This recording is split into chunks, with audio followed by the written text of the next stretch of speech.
Социјалдемократите бараат гаранции од Бугарија дека нема да има нови пречки на европскиот пат. Председателот на партијата Филипче ги повика бугарските власти да се однесуваат европски, со тоа што ќе гарантираат дека ќе бидат тргнати настрана барањата поврзани со најчувствителните прашања.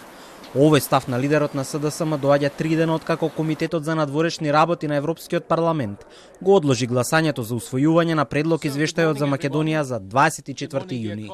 На основниот предложен текст на извештајот беа поднесени вкупно 313 амандмани, од кои посебно внимание предизвикаа тие со кои се нагласуваат македонскиот јазик и идентитет. Да се однесуваат по-европски. Ако ние стравуваме дека утре може да има некаква блокада, на непринципиелна основа, на основа на јазикот, идентитетот и така натаму. Нека покажат европско однесување и нека кажат дека нема да го има тоа. Нека кажат. Ние сакаме нашите соседи да се во Европа, еве ќе ви дајаме подршка. Не се грижите, нема да има такви барања. Тоа е вистинска добрососедска политика. Не само да притискаш некого што е помал и послаб од тебе.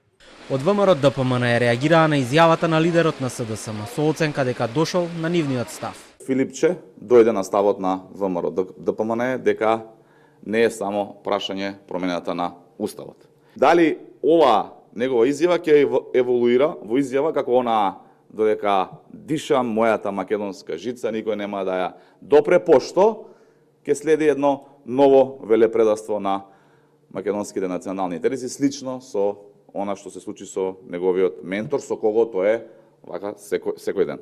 Според пишувањата на Политико, 17 бугарски европарламентарци се потпишани на писмо со кое го осудуваат Томас Вајц, австрискиот пратеник од партијата на Зелените и известувач за Македонија во Европскиот парламент.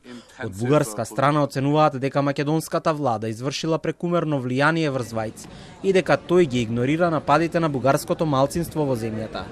Вајц пак реагираше дека е мета на бугарските европарламентарци поради тоа што не потпаднал под нивниот притисок. Политико пишува и дека Вајц добил пораки со заканувачка содржина откако неговиот телефонски број протекол на бугарски екстремно десничарски профили на социјалните мрежи. Медиумот се осврнал и на спорот помеѓу двете земји со напис дека Бугарија ја обвинува Македонија за негирање на заедничката историја и корените на македонскиот јазик и идентитет.